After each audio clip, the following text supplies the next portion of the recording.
Il est de retour dans le studio de la Table Family, Roland Garcia, notre spécialiste mode et déco. Bonsoir Roland. Bonsoir Erwan. Aujourd'hui, tu réponds à cette question. Comment aménager son balcon et son intérieur en jardin urbain avec ton copain imaginaire, Sébastien de Plantes en Goguette. Il n'est pas là. Oui, il n'est pas là, mais j'ai tous ses conseils, toutes les informations, donc je vais pouvoir en parler. L'été est là et votre balcon est bien triste parce qu'il manque de plantes et de fleurs.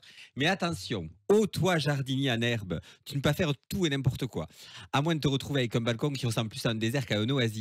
Donc voici quelques astuces simples pour réussir ce travail d'Hercule. Roland Garcia, le roi de la métaphore. Alors, la première chose essentielle, c'est analyser son environnement et savoir le temps que l'on va passer à entretenir son jardin urbain. En effet, on ne peut pas mettre les mêmes plantes au nord et au sud, évidemment, hein. Donc, on prend d'abord son portable ou sa boussole et on regarde la situation où on se trouve par rapport au nord et au sud. Puis, comme tu le dis, Erwan, il faut absolument décider du temps qu'on va passer pour s'en occuper. Je suis pas sûr que tout le monde se sente l'âme d'un Nicolas Jardinier. Et si on est plutôt comme moi, sans la main verte et pas le temps de s'en occuper, il faut savoir quel temps on va y passer. Toi, Erwan, d'ailleurs, tu es dans quel team? Moi, je suis dans la team Silence, ça pousse. Ouais, c'est pas mal. Très belle émission d'ailleurs, à regarder absolument. Tu pensais pas que j'allais connaître ça, hein? Ouais, là je suis un peu surpris, je dois dire, les super émissions en tout cas. Bon, deuxième chose à savoir, mesurer la surface à aménager pour savoir ce que l'on va y mettre. En fait, en fonction de la surface, vous allez pouvoir l'aménager de façon différente. Si vous avez de la place, vous allez pouvoir opter pour des grands bacs ou des jardinières en métal ou en pierre cuite. Non, on refait. Parce que la pierre cuite, ça n'existe pas. C'est la terre cuite. D'accord. On mesure la surface à aménager pour savoir ce que l'on va y mettre. En fait, en fonction de la surface, vous allez pouvoir l'aménager de façon différente. Si vous avez de la place, vous allez pouvoir opter pour des grands bacs ou des jardinières, qu'elles soient en métal ou en terre cuite. Si vous avez une surface plus petite, misez sur des pots, grands et petits. L'astuce est d'en acheter plusieurs de différentes tailles pour créer une espèce de rythmique avec des hauteurs et des plantations différentes. Tous les soirs, avant de dormir, je me pose une question. Je me dis, mais comment on végétalise une terrasse sud? C'est une vraie problématique. Je trouve que tu as des vraies considérations le soir quand tu te couches. Eh bien, figure-toi que si tu es comme moi et que tu aimes les plantes méditerranéennes, ça n'a rien à voir avec mon accent évidemment. Moi, j'aime les oliviers, les palmiers, la lavande, les plantes grasses. C'est possible, même sous notre climat. Il faut juste penser à les rentrer en hiver. Donc, prenez quand même des formats plutôt XS.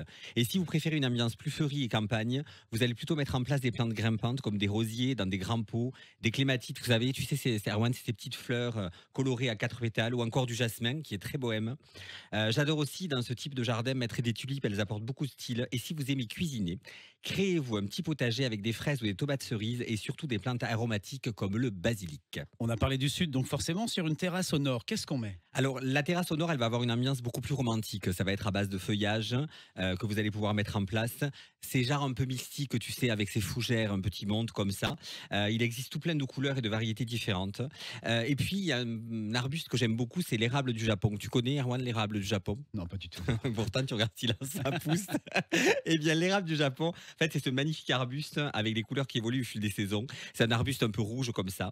Et puis, on peut rajouter aussi des fleurs. Et j'adore les hortensias. C'est de très belles fleurs et qui sont très chic et très élégantes. Tu me connais par cœur, tu sais que ça me parle pas du tout ce sujet. Et moi qui n'ai pas de balcon, moi j'ai juste un petit rebord de fenêtre. Mais tu connais aussi les auditeurs de la radio par cœur. Oui. Et eux, ça leur parle. Justement, on a eu tes conseils. Maintenant, il y a les tendances pour cette année. En fait, Sébastien m'a donné les tendances. On va en parler juste après. Mais Ton il m'a ami imaginaire. Mon ami imaginaire qui n'est pas là, mais qui existe vraiment. D'ailleurs, il faudra le suivre sur les réseaux sociaux. Il est génial.